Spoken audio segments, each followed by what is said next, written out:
주시고 함께 오시옵소서. 함께 오시고 있사오며 예수님의 이름 받들어 기도합니다.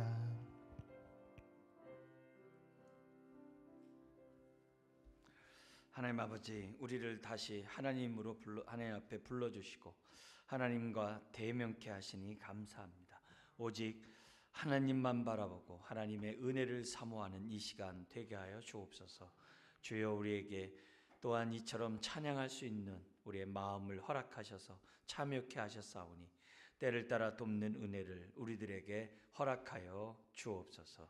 더욱더 예배할수록 우리 영이 새롭게 하시고 우리의 마음이 기경되게 하시고 우리의 삶이 더욱더 주님을 향해 달려가는 인생들 되게 하여 주옵소서. 예수님의 이름으로 기도드리옵나이다. 아멘.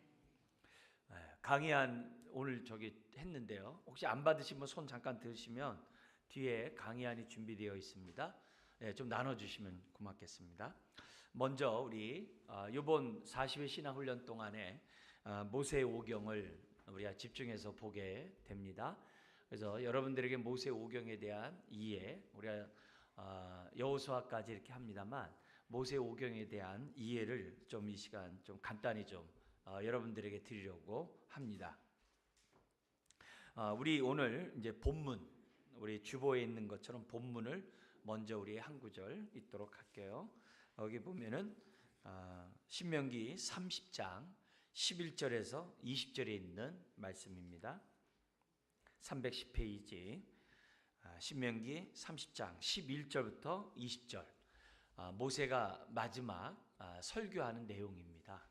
그러니까 마지막으로 하는 얘기이기 때문에 그만큼 중요하겠죠. 이제 그런 의미에서 무슨 얘기를 하는가 우리 한번 잠깐 보도록 하겠습니다. 11절입니다. 교도하겠어요. 내가 오늘 네게 명령한 이 명령은 네게 어려운 것이 아니요 먼 것도 아니라 하늘에 있는 것이 아니니 내가 이르기를 누가 우리를 위하여 하늘에 올라가 그의 명령을 우리에게로 가지고 와서 우리에게 들려 행하게 하랴 할 것이 아니요 이것이 바다 밖에 있는 것이 아니니 내가 이르기를 누가 우리를 위하여 바다를 건너가서 그의 명령을 우리에게로 가지고 와서 우리에게 들려 행하게 하랴 할 것도 아니라 오직 그 말씀이 내게 매우 가까워서 내 입에 있으며 내 마음에 있은즉 내가 이를 행할 수 있느니라. 보라, 내가 오늘 생명과 복과 사망과 화를 내 앞에 두었나니 곧 내가 오늘 네게 명령하여 내 하나님 여호와를 사랑하고 그 모든 길로 행하며 그의 명령과 규례와 법도를 지키라 하는 것이라.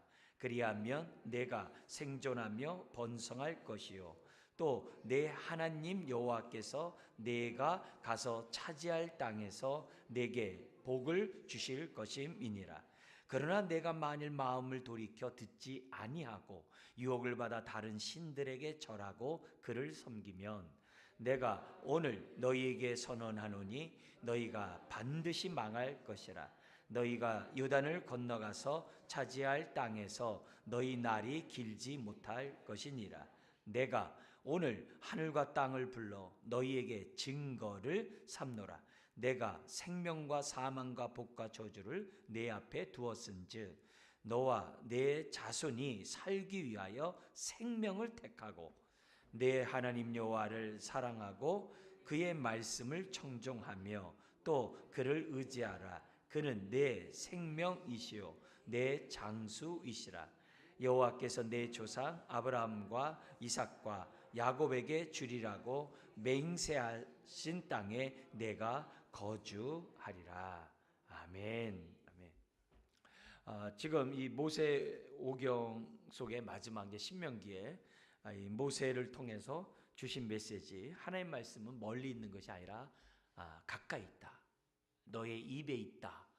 이런 얘기를 이제 말씀하면서 너희는 능히 이를 행할 수 있을 것이다 라고 말씀합니다. 우리가 하나님 말씀이 이렇게 이해가 안 되고 또 너무나도 이렇게 읽기조차 또 어려운 그런 상황이라고 해서 먼 것이 아니에요.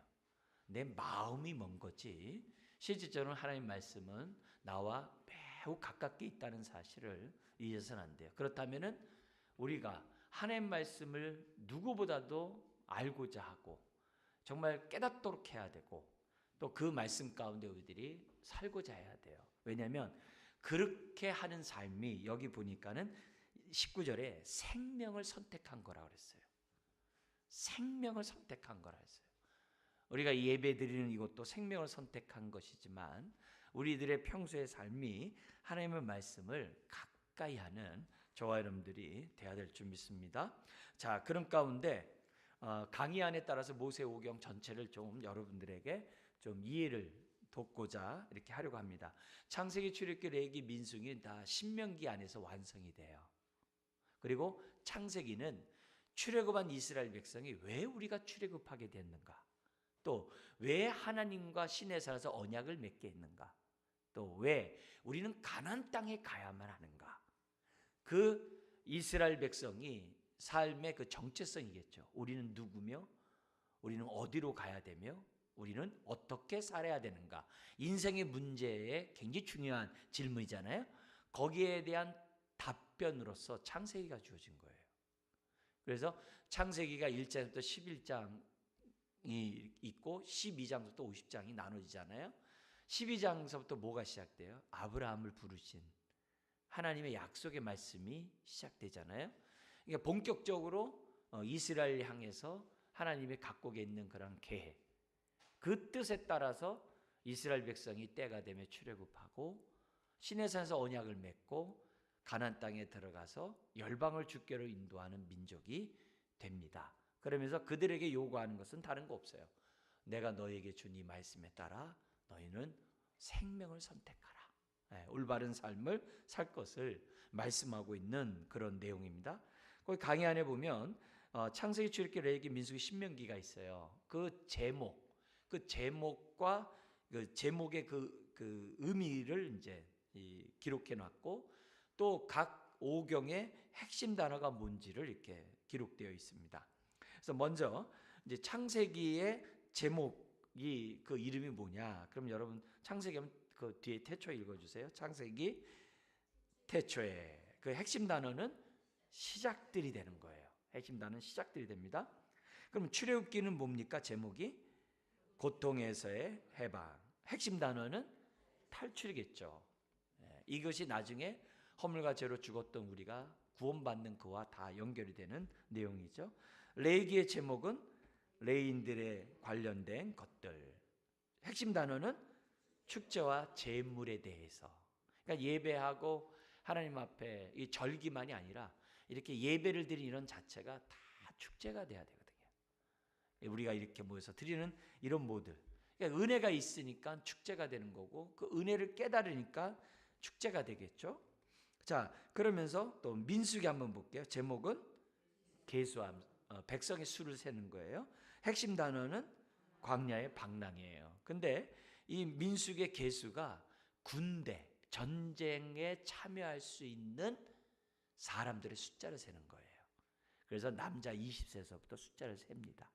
그거를 기억하고 그리고 이 군대 조직이기 때문에 진영을 갖출 때 그들이 멈췄을 때도 군대 진영을 이렇게 형성을 해요. 그래서 여러분도 잘 알다시피 진영을 두 개로 나누죠. 성막을 중심으로 레위 지파가 동서남북으로 진을 한번 치고 그 다음에 12지파가 동서남북으로 진을 치죠. 왜 그랬다고 그랬죠? 우리의 전쟁은 이중전쟁이라고 했어요. 첫째는 나와 싸우는 거고 둘째는 대적과 싸우는 거예요. 이스라엘 민족에서는 어떤 거예요? 자신들과 싸우는 거고 자신 싸우는 게 뭐예요? 나와 싸우는 거나 자신들과 싸우는 게 뭐예요? 내적인 순결, 거룩함을 위해서 싸우는 거예요. 부정함이 틈타지 못하도록 더러움이 이 성전이 더러워지지 않도록 내적인 순결을 강조하는 게 뭐예요? 이중 진중의 내부 레위인들이 진친 거예요. 그리고 밖에 12지파가 한 거는 대적들로부터 이제 방어하고 싸우기 위함이죠. 그래서 민수기에서는 뭐냐면 여호와의 전쟁은 이중 전쟁이다. 우리와 싸우고 대적이랑 싸운다. 개인으로 말하면 나와 싸우고 대적과 싸운다. 그렇게 되어 있어요. 그래서 영적 전쟁에 승리하려면 먼저 내가 거룩해야 된다. 그걸 가르쳐 주는 거예요. 그걸 가르쳐 줘요. 나와 주님이 함께해야 승리한다. 그걸 가르쳐 줘요. 그렇게 돼 있어요. 그다음에 신명기 제목이 뭐죠? 두 번째 율법인데 핵심 단어는 역시 두 번째 율법이 됩니다. 자, 창세기의 주요 사건과 핵심 주제를 잠깐 보면 창세기에서는 이제 홍수 사건이 이제 죄로 말미암아 하나님의 심판이 임한 홍수 사건이 있겠죠. 그리고 나서 이제 아브라함을 부른 사건이 굉장히 중요한 창세기 12장의 사건이에요. 그래서 이런 모세 오경 중에서 우리들이 이해하는 데 있어서 가장 이 핵심되는 이 주제가 뭐냐면은 창세기에서는요, 아브라함과 맺은 언약이에요. 너로 큰 민족을 이루고 열방이 너를 통해서 복을 받으리라. 근데 그 복이 갈라디아서 3장 7절 이하에 바울이 뭐라고 해석했다고 그랬죠? 믿음으로 말미암아 의롭다함 받는 것을 아브라함이 주신 복으로 해석을 했어요. 그 복을 믿음으로 의롭다함 받는 그 구원을 복이라고 그랬어요. 그러니까 오늘 저와 여러분들이 예수 그리스도를 믿음으로 아브라함이 약속하신 그 복이 우리에게 성취된 거죠. 뭘 통해서? 예수 그리스도를 믿음으로 의롭다함 받음으로. 그렇게 연결을 하셔야 됩니다. 그 복이 물질적인 그런 복으로 이렇게 생각하면 안 돼요. 에베소 1장 3절부터 14절에 삼위일체 하나님을 찬양해요.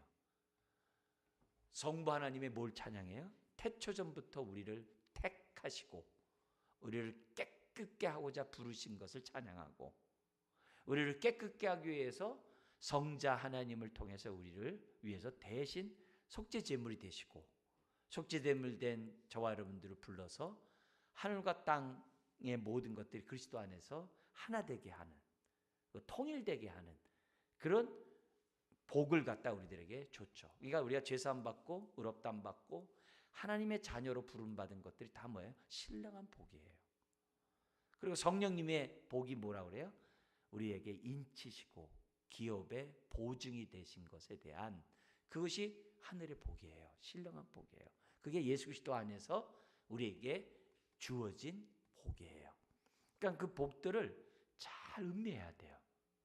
근데 그 복은 이렇게 대충 보고 세상에 다이아몬드가 뭐 몇 캐럿이네, 뭐 금반지가 뭐 14K네, 18K네, 뭐 어쩌저쩌고 뭐 그런 데는 관심이 되게 많으면서 하늘에 부어진 나에게 복에 대해서 그렇게 탐구하고 애지중지하지 않는다고 한다면 나의 영적 상태가 어떤 걸 보여주는 거죠?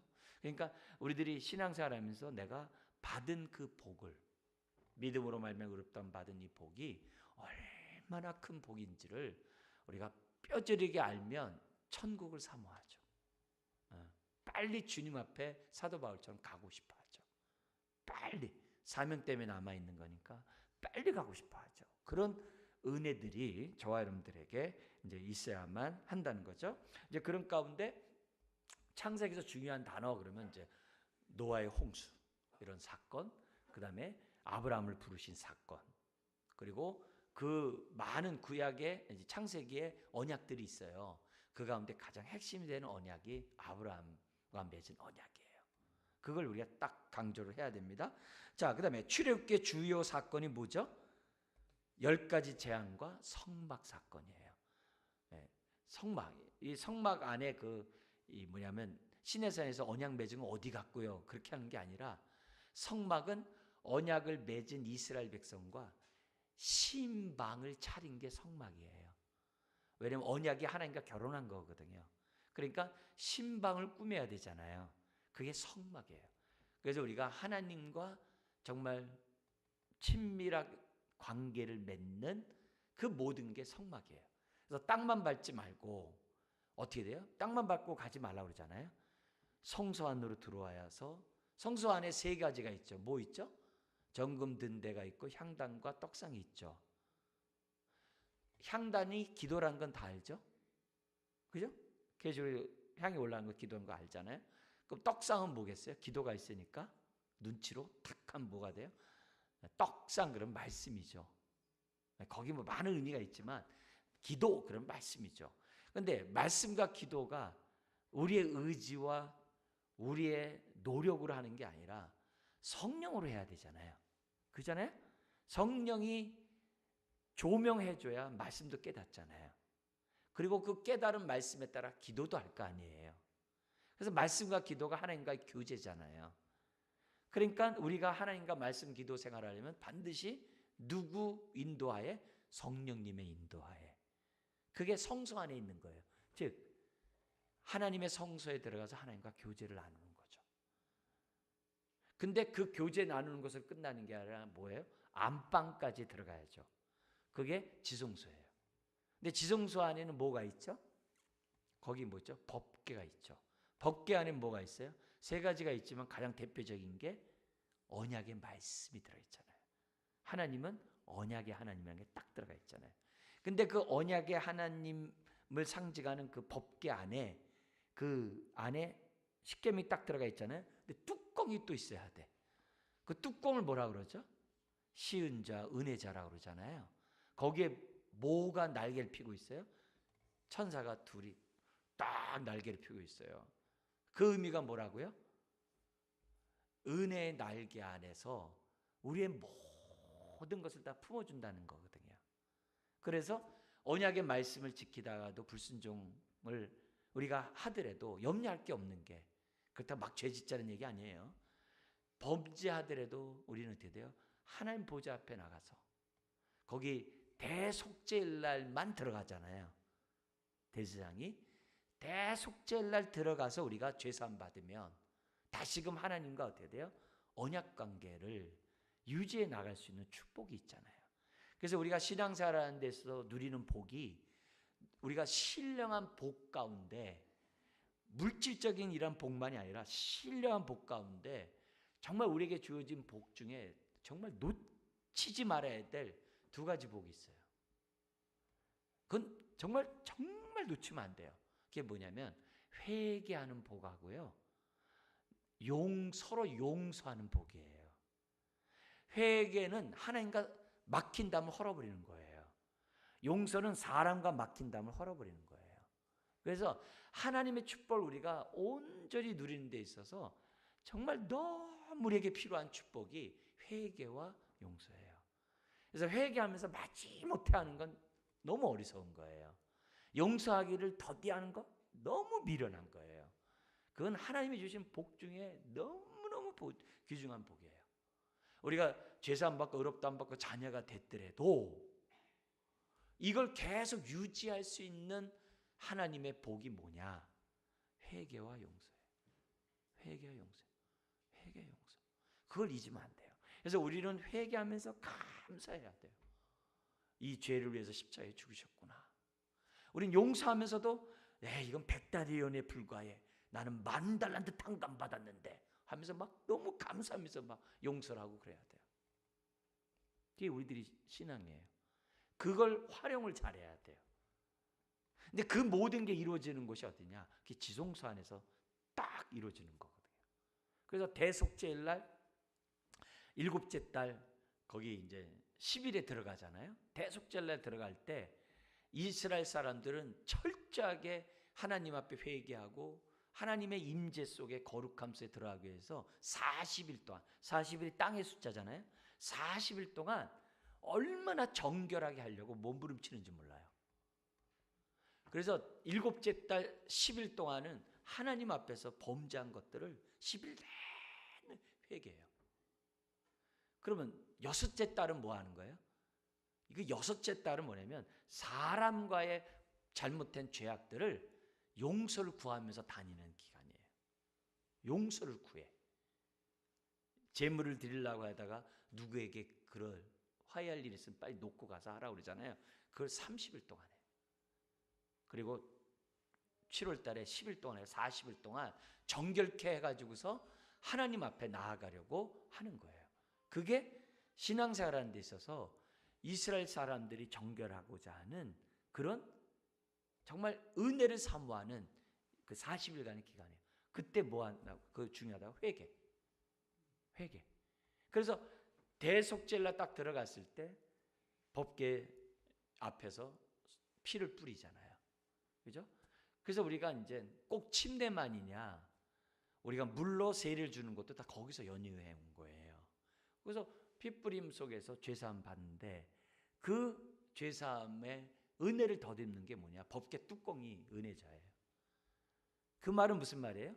우리가 죄사함 받는 곳은 은혜의 좌소에 속죄소에 들어가야지만 죄사함이 있다는 걸 보여주는 거예요. 다른 데 없다는 거예요.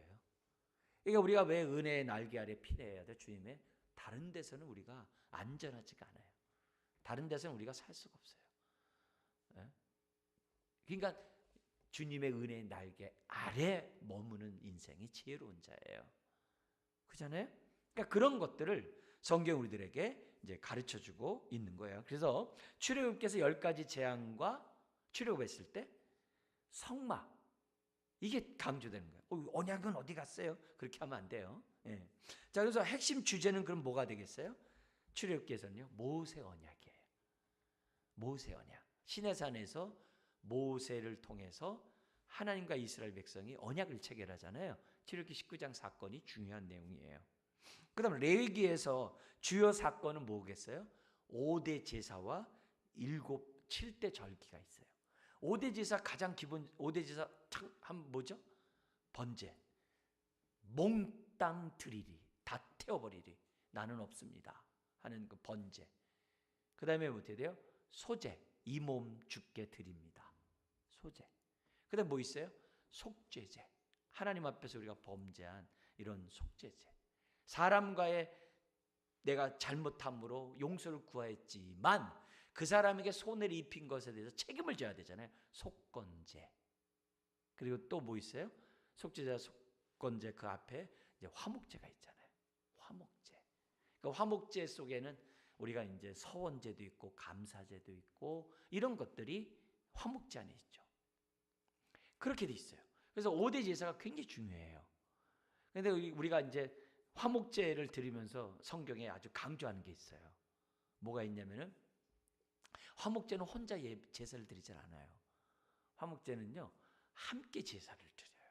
왜냐하면 화목제가 송아지를 드리면 있잖아요. 뒷다리 하나 이렇게 하나님의 방식에 따라 드리고 나머지 건들 뭐하냐? 거기 제사 드린 사람들이 함께 먹어야 되거든요. 교제의 식탁을 해야 되거든요. 그러니까 혼자 갈 수가 없어요. 종들까지 다 가야 돼요. 근데 양은 당일날 먹을 수 있어요. 근데 송아지는 당일날 다 못 먹어요. 많은 경우에. 그러니까 어떻게 해야 돼요?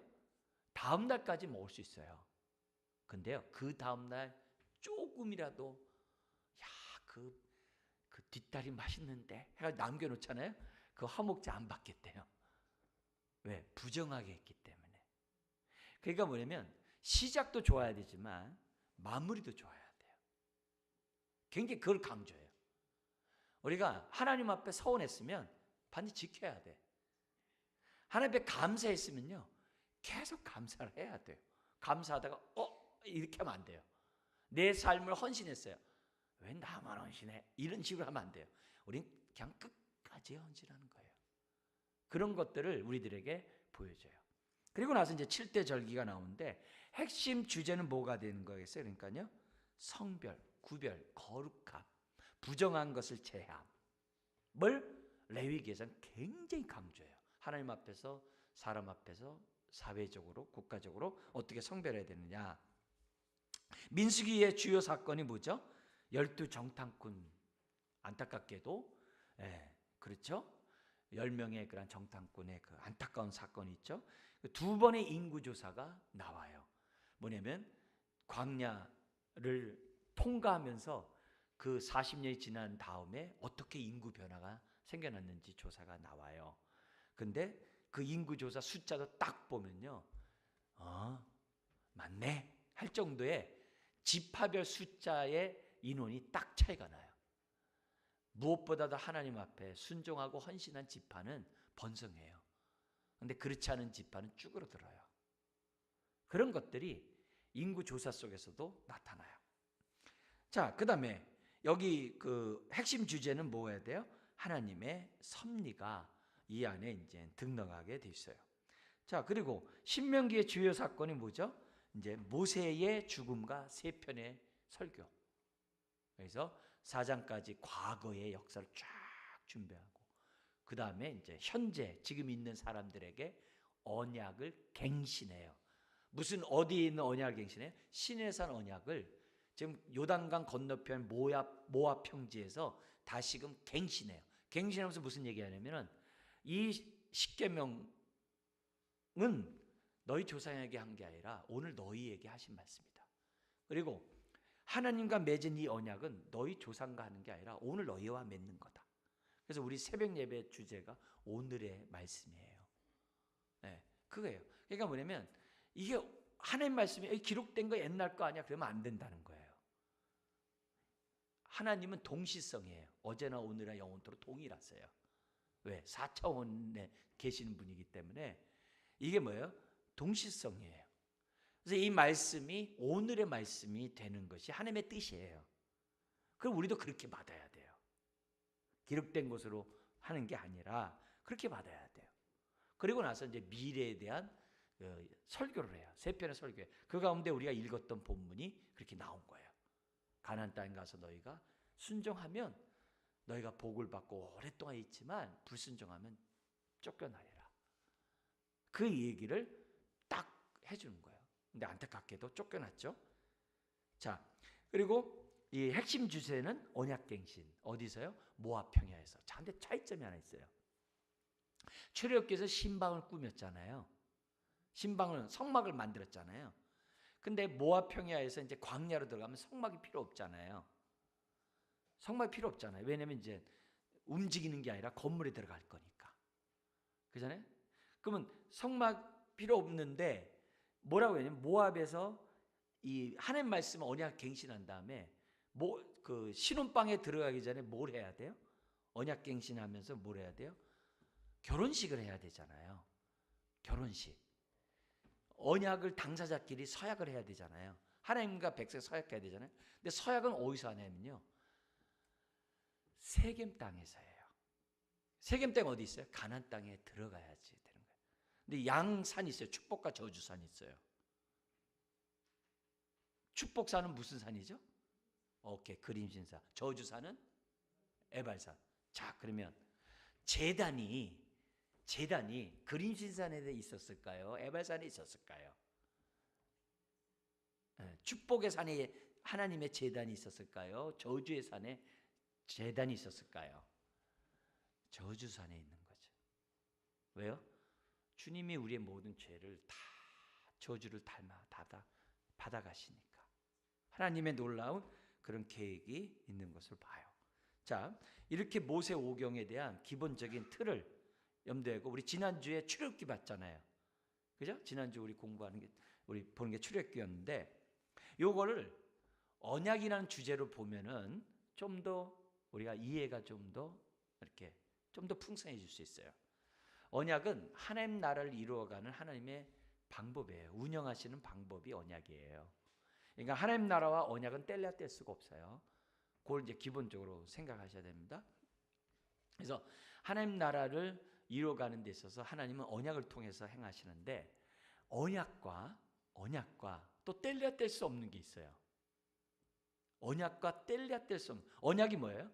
하나님이 우리의 하나님이 되고 우리는 하나님의 자녀가 되는 거, 백성이 되는 거, 목자가 되시고 양이 되고 주인이 되고 종이 되고 왕이 되고 백성이 되는 게 언약 관계를 맺는 거잖아요. 그래서 우리가 언약 백성답게 순종하면 하나님이 하나님 노릇해 주시겠다는 거. 그게 언약 관계를 맺는 거예요. 언약 관계 맺는 게 지금 뭐냐면 우리 성경의 중요한 주제예요. 하나님 나라와 함께 언약은 같이 가요. 근데 이 언약과 또 같이 가는 게 있어요. 하나님 나라 언약 같이 가는데 또 언약 같이 가는 게 그게 뭐냐면은 성전이에요. 성전이 같이 가요. 왜냐하면 성전은 뭐예요? 하나님 나라의 임재가 있는 곳이 성전이거든요. 하나님의 통치가 이루어지는 것이 성전이거든요. 그죠? 그래서 하나님 나라 언약 성전을 이렇게 한꺼번에 이렇게 같이 간다는 사실을 염두에 두는 게 중요해요. 여러분의 확인을 시키기 위해서요. 고린도후서 한번 6장 넘어가 보세요. 고린도후서 6장에 보면은 고린도후서 6장에 보면 그 규절이 나오는데요. 6장 한번 볼게요. 16절에서부터 7장 1절이에요. 한번 볼게요. 물론 이제 14절서부터 보면 더 좋겠는데요. 우리 여기 16절서부터 보겠습니다. 6장 16절. 같이 한번 우리 읽겠습니다. 하나님의 성전과 우상이 어찌 일치되리요? 우리는 살아계신 하나님의 뭐라고요? 우리가 성전이에요. 우리가 성전이에요. 이와 같이 하나님께서 이르시되, 그 다음 읽어볼까요? 내가 그들 가운데 거하며 두루 행하여 나는 그들의 하나님이 되고 그들은 나의 백성이 되리라. 이게 뭐에 대한 정의예요? 나는 그들의 하나님이 되고 그들은 나의 백성이 되리라는 게 뭐에 대한 정의예요? 언약에 대한 정의잖아요. 그죠? 그러니까 언약의 말씀이 뭐와 연관되어 있는 거예요? 하나님의 임재, 성전과 연관된 거예요. 이거 뗄래야 뗄 수가 없어요. 그걸 같이 봐야 성경을 보는 게 좀 더 이렇게 우리에게 능력으로 와닿을 수 있어요. 그러면서 그 다음 구절 보세요. 17절. 그러므로 너희는 그들 중에서 나와서 따로 있어 뭐하지 말라고요? 부정한 것을 만지지 마라. 내가 너희를 영접하여 너희에게 뭐가 돼요? 이게 다 언약이에요. 너희는 내게 뭐가 된다? 자녀가 되리라. 전능하신 주의 말씀이니라 하셨느니라. 이렇게 됐어요. 그러니까 우리가 하나님의 임재가 있는 곳은 부정하면 안 되거든요. 레위기가 그걸 얘기하거든요. 거룩해야 되거든요. 거룩해야 돼요. 그러면 뭐가 되는 거예요? 하나님과 언약 관계가 온전해진다는 거예요. 그러니까 이 온전해지기 위해서 우리는 뭐 해야 되냐? 7장 1절을 해야 되는 거예요. 같이 한번 읽겠습니다. 그런즉 사랑하는 자들아, 이 약속을 가진 우리는 하나님을 두려워하는 가운데 거룩함을 온전히 이루어 육과 영의 온갖 더러운 것에서 자신을 뭐하자? 깨끗하게 하자. 자요 주목. 우리를 깨끗하게 하는 게 육만 깨끗하게 합니까? 육과 영까지 깨끗하게 합니까? 여기 뭐라고 돼 있어요? 육과 영이라 했어요. 여기 왜 중요한지 아세요? 우리나라에 어떤 파들은, 어떤 이단들은 예수 그리스도를 믿고 죄사함 받고 자녀가 되었으면은 다시는 우리 영이 죄를 짓거나 더러워지지 않는다고 그래요. 그러면서 우리들의 그 온전한 구원에 대한 이 얘기를 강조를 많이 해요. 죄사함을 무지무지 막 이렇게 버스 옆에도 막 광고하고 막 그냥 난리치고 있어요. 분명한 거는 우리의 육과 영을 깨끗하게 된다 그랬어요. 우리가 죄사함이라는 이 단어가 하나님과의 관계, 언약 관계에서 이해를 해야 되는데 우리들이 똥물에 튀면 더러워진 이런 의미로만 생각을 해요. 하나님과의 관계가 임재 속에 올바로 있는 것, 그것이 거룩이에요. 거룩이에요. 관계가 깨지고 관계가 어떻게 돼요? 온전하지 않는 게 그게 부정하고 더러운 거예요. 우리가 성도, 그러면 거룩한 무리들이라는 뜻이거든요. 근데 성도가 무슨 뜻이라 했어요? 나는 깨끗하다. 그 개념보다 하나님의 피로 값주고 산 하나님께 구별된 하나님의 자녀란 뜻이에요. 그래서 이 몸은 주의 것이니까 언제든지 주님 뜻대로 사용해 주세요. 그게 성도예요. 그래서 거룩이란 단어 속에 구별됨이라는 게 원뜻이라 했어요. 그래서 거룩함을 구별됨으로 우리들이 먼저 이해하는 것이 중요해요. 그래서 저 사람 성도니까 깨끗하고 무슨 죄도 안 짓겠네? 그렇게 하면 안 돼요. 관계예요. 관계. 하나님과의 관계에서 하나님 앞에 올바로 구별돼서 바쳐진 그런 자가 거룩한 자예요. 딱 이렇게 거룩함이 떨어져 있는 게 거룩함이 아니에요. 주님과 떨어지는 순간 부정해지는 거예요. 주님과 같이 있어야 거룩해진 존재가 되는 거예요. 네. 그래서 우리가 하나님의 성전이기 때문에 나 거룩하지, 그게 아니라 성전 안에 주님이 좌정해서야 우리가 거룩한 자가 되는 거예요. 하나님을 떠나서 스스로 거룩하게 되는 자가 없어요. 오늘 우리들이 이런 모습 속에서 이 영과 육만이 아니라 영과 육을 하나님의 임재에서 떠나지 않도록 하나님과의 그런 언약 관계에서 떠나지 않도록 저와 여러분들이 하는 것이 굉장히 중요해요. 굉장히 중요해요.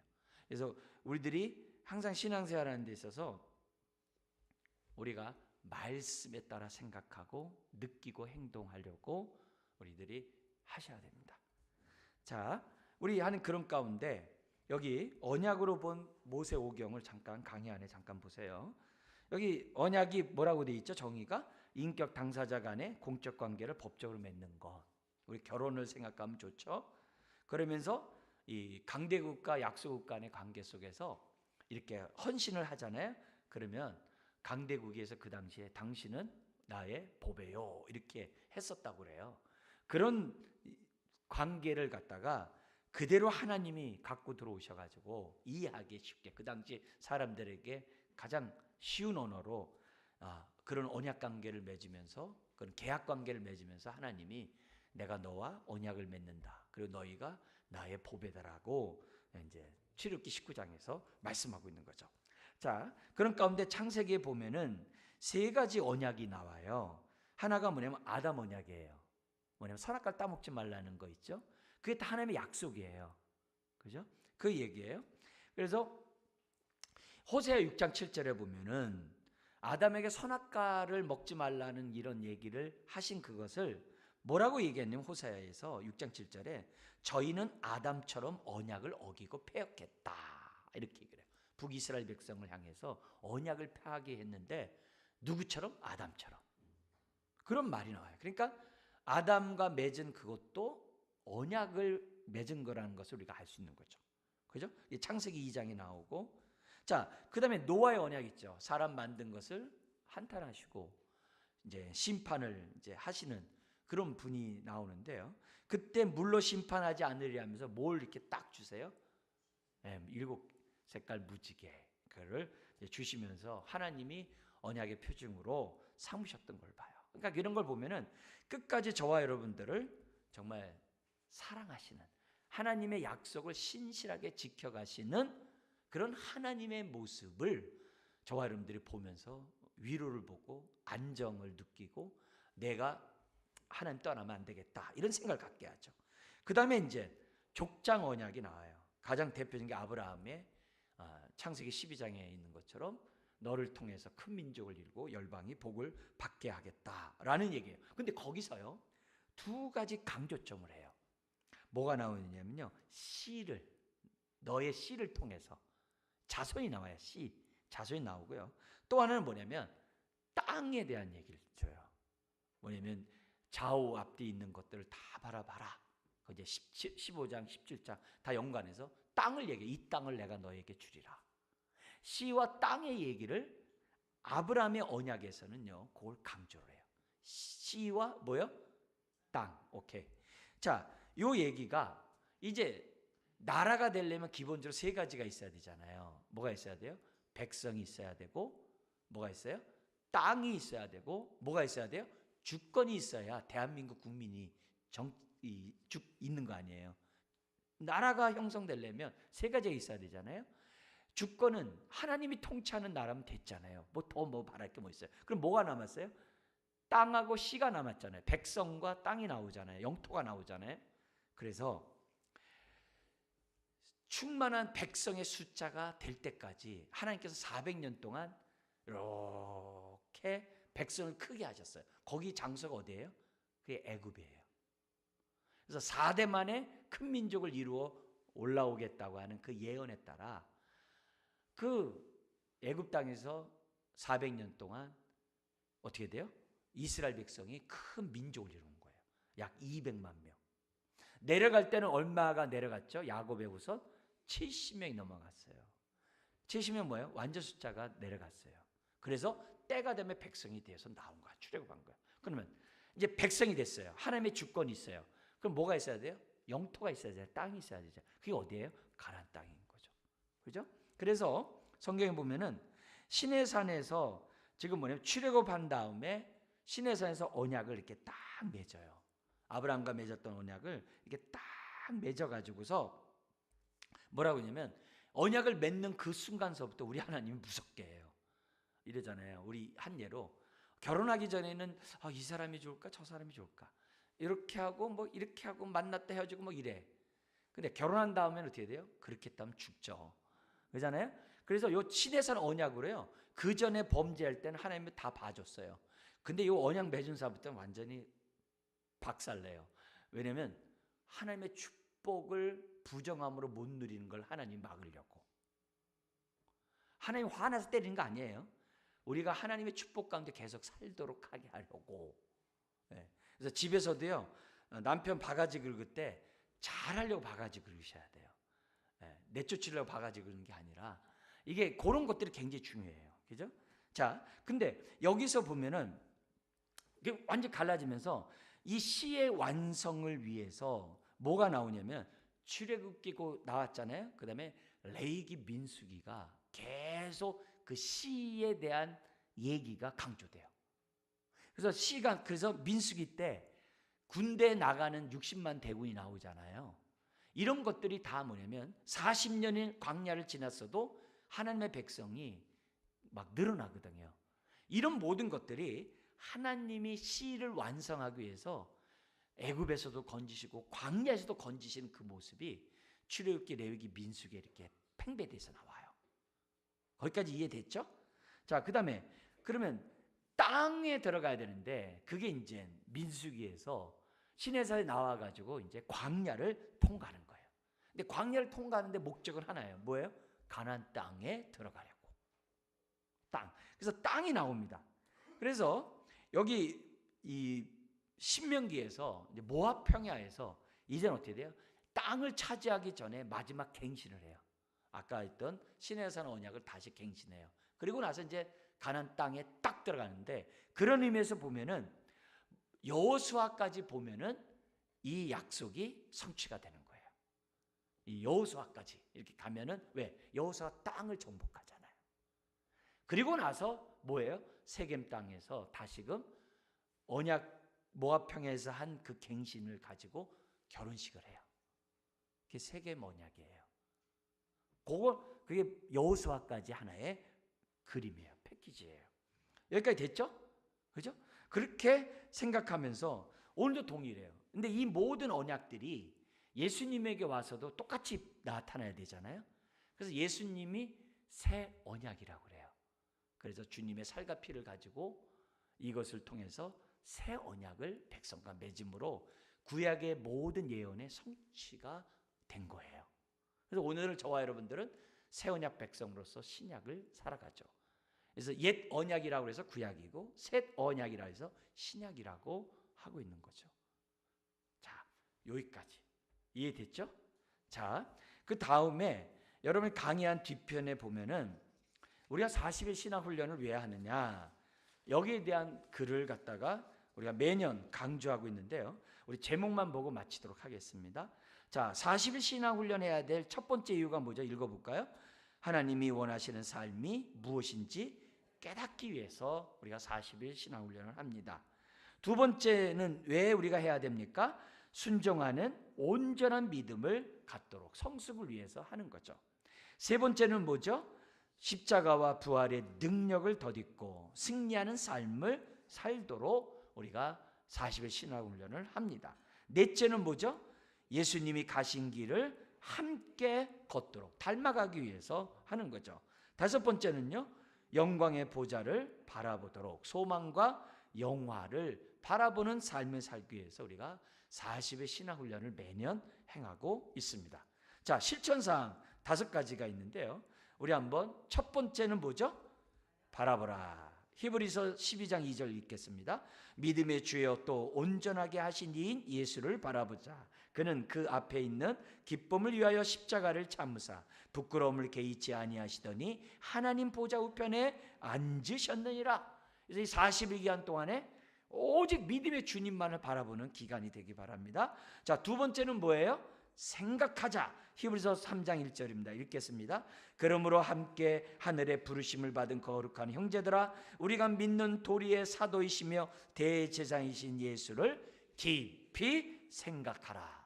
이걸 위해서 우리들이 40일 동안 해야 됩니다. 그 다음에 세 번째는 힘써 알아야 돼요. 호세아서 6장 9절입니다. 그러므로 우리가 여호와를 알자, 힘써 여호와를 알자. 그의 나타나심은 새벽빛같이 어김이 없나니 비와 같이 땅을 적시는 늦은 비와 같이 우리에게 임하시리라 하니라. 힘써 여호와를 아는 40일. 그 다음 네 번째는 뭐예요? 쫓아가자, 닮아가자는 거죠. 누가복음 9장 한번 읽겠습니다. 또 무리에게 이르시되 아무든지 나를 따라오려든 자기를 부인하고 날마다 제 십자가를 지고 나를 따를 것이니라. 할렐루야. 자, 다섯 번째는 증인이 되자는 거죠. 우리 사도행전 1장 8절입니다. 오직 성령이 너에게 임하시며 너희가 권능을 받고 예루살렘과 온 유다와 사마리아 땅 끝까지 이르러 내 증인이 되리라. 그래서 이 다섯 가지 실천 사항을 우리가 마음에 잡자는 거죠. 결론입니다. 결론의 다섯 가지. 첫째 뭐죠? 우리 마음을 새롭게 합시다. 둘째, 우리의 생각을 사로잡아 주님께 복종시킵시다. 셋째, 우리의 말에 생명을 넣어달라고 기도합시다. 넷째, 은혜를 받은 자처럼 변화된 삶을 살도록 합시다. 다섯째, 구체적인 행동 강령을 만들어 실천합시다. 마지막은 제가 읽고 마치겠습니다. 40일 신앙훈련에 적극 동참하기 위해서요, 묵상과 읽기와 쓰기와 암송 체크리스트 나눠드린 대로 작성하시고요, 주기도문에 따라서 하루에 5분, 3분 동안 3번 기도하는 거 하고요. 혼자보다 우리 지금 카톡에 올라와 있으니까 함께 하시기 바라고요. 넷째는 이때는 참 우리가 절제 고난 훈련을 우리들이 좀 하는 것이 이 기간에 필요합니다. 마지막 우리 읽고 마치겠습니다. 십자가가 십자가답게, 부활절이 부활절답게. 기도하겠습니다. 하나님 아버지, 우리 40일 신앙훈련을 올해도 우리로 하여금 하게 하시니 감사합니다. 여러 가지 힘들고 어려운 이런 길이지만 훈련을 해야 될 줄 믿습니다. 그렇지 않으면 옛사람으로 돌아가고 관습에 빠져 다시금 우리의 마음이 아버지 하나님 기경돼야 될 정도로 우리가 강팍하기 쉬운 것이 우리들의 마음입니다. 은혜를 베풀어 주옵소서. 주여 은혜를 베풀어 주시옵소서. 주여 이 기간 동안 더욱더 우리가 하나님만 바라보며 이 훈련에 잘 임하도록 하나님 함께하여 주옵소서. 예수님의 이름으로 기도드리옵나이다. 아멘. 우리 오늘 말씀을 생각하면서 우리 한 번만 합심해서 기도하겠습니다. 하나님 아버지 감사합니다. 40일 신앙 훈련들을 우리가 하는 가운데 있습니다. 우리에게 은혜를 더하시고 우리에게 아버지 성령의 충만한 은혜를 더하여 주시어서 이 기간 동안 연단되게 하여 주옵소서. 우리가 변하게 하여 주시옵소서. 우리의 삶을 드리기를 기뻐하는 자들 되게 하여 주시옵소서. 모세, 오경, 여호수아의 말씀을 우리가 나누는 배우는 가운데 있습니다. 성경을 펼 때마다 지혜가 열리게 하시고 하나님의 뜻을 발견하는 우리가 되게 하시고 우리 안에 우리 영혼에 주의 생명의 빛이 아버지여 비춰지는 놀라운 역사가 일어나게 하여 주옵시기만을 원합니다. 돌보시는 하나님 아버지, 참으로 오늘도 예배하는 주의 자녀들을 붙잡아 주옵시고 함께 하시는 놀라운 축복이 주의 자녀들의 삶 가운데 함께하여 주옵소서. 아버지 하나님, 우리가 모세오경을 우리가 정말 우리가 읽고 쓰고 우리가 암송하고 묵상하고 또 기도하는 가운데 있습니다. 주님 도와주셔서 아버지 이 기간 동안 더욱더 우리들이 성숙해질 수 있는 기회가 되도록 하나님 함께하여 주옵소서. 아멘. 하나님 아버지, 우리 이 기회를 잘 사서 우리가 훈련에 임하는 자들 되게 하여 주옵시고 경건에 이르는 연습을 하라고 했는데 주여 이 연습하는 이 훈련 기간 동안 더욱더 우리들이 정금같이 되어 나오는 주의 자녀들 다 되게 하여 주옵소서. 이제는 우리 주 예수 그리스도의 은혜와 독생자 예수 그리스도를 우리에게 주신 하나님의 크신 사랑과 성령님의 내주하시고 성령의 조명을 비춰주시는